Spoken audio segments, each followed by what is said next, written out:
ಮಗು ಕೆಳಗೆ ಬಿದ್ದರೆ ಅವ್ರಿಗೆ ಏನು ಸಮಸ್ಯೆಗಳು, ಅವ್ರ ತಾಯಿಗೆ ನೀವು 5 ಲಕ್ಷ ಕೊಟ್ಟರೆ ಸಾಕು ಸರ್.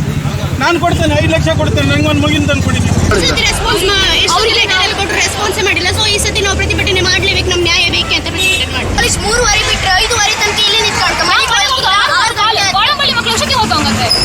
ಕಂಡಕ್ಟರ್ ಇರೋದಿಲ್ಲ ಬಸ್ಸಲ್ಲೇ. ಕಾಲೇಜ್ ಗಾಡಿ ಆಡ್ಕೊಂಡು ರಿಕ್ಷಾ ಆಡ್ಕೊಂಡು ರಿಕ್ಷಾ ಬರ್ತೀವಿ, ಇಲ್ಲಿ ಬಂದ್ಮೇಲೆ ಬಸ್ ಹತ್ತತ್ರ ಸಮಸ್ಯೆ ಅನ್ನುವಂಥದ್ದು KSRTC ಮತ್ತು ಜಿಲ್ಲಾಡಳಿತ, ಅದಾದಮೇಲೆ ರಾಜ್ಯ ಸರ್ಕಾರ, 3 ಜಾಯಿಂಟ್ ಇದೆ.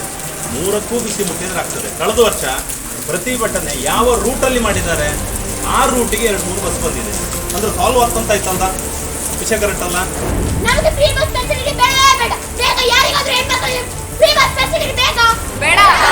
ನನ್ನ ಹತ್ರ ಅರ್ಜಿ ಕೊಡ್ತಾರೆ, KSRTC ಇಲ್ಲಿ ಕೊಡ್ತಾರೆ, ಆದರೆ RTO ಅಲ್ಲಿ ಹೋಲ್ಡ್ ಆಗ್ತದೆ. ಪ್ರತಿ ಸರ್ತಿ ಫೋನ್ ಮಾಡಿದಾಗ ಕತೆ ಹೇಳ್ತಾ ಇರೋದು 1 ವರ್ಷದಿಂದ ನನ್ನ ಹತ್ರನೇ ಕತೆ ಹೇಳ್ತಾ ಇದ್ದಾರೆ.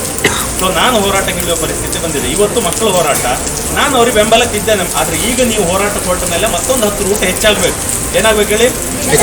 ರೂಟ್ ಹೆಚ್ಚಾಗಬೇಕು. ಅದು 1 ದಿವಸ ಪ್ರತಿಭಟನೆ ಮಾಡಿದೆ, ಮಳೆ ನೆಂದೆ, ಬಂದರಿಗೆಲ್ಲ ವೈದ್ಯ ಎದುರು ಆಗ್ತಿಲ್ಲ. ಆ ಹೋರಾಟ ನಿರಂತರ ಇರುತ್ತೆ.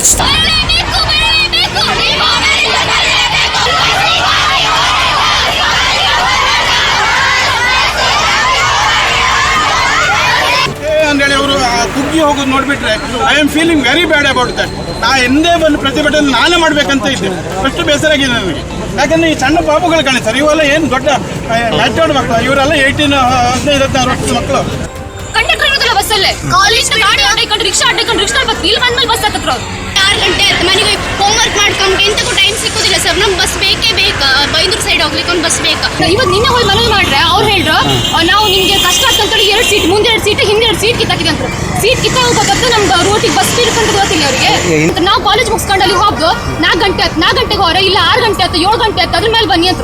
ನೆಕ್ಸ್ಟ್ ಹೊರ ಇಲ್ಲ, ನೀವು ಡಿಪೋದಲ್ಲಿ ಬಸ್ ಇಲ್ಲ, ಬಸ್ಸಲ್ಲಿ ಹೋಯ್ತು. ಹಂಗಾದ್ರೆ ಹೆದರಿಕೆ ಆಯ್ತು. ಇಲ್ಲಿ ಕುಂದಾಪುರ ಬದಿ ಹೋಗ್ತು ಒಂದೇ ಬಸ್ ಇತ್ತು. ಅದರಲ್ಲಿ ಆಚೆ ಕಡೆ ಬೈಂದೂರು ಉಪ್ಪುಂದ ಆ ಕಡೆ ಹೋಗೋ ಮಕ್ಕಳು ಅದೇ ಬಸ್ಸಿಗೆ ಬರ್ಕತ್ತೆ. ಬೆಳಿಗ್ಗೆ 8 ಗಂಟೆಗೆ ಅದೊಂದು ಬಸ್ ಬಿಟ್ಟರೆ ಬೇರೆ ಬಸ್ಸೇ ಇಲ್ಲ ನಮಗೆ.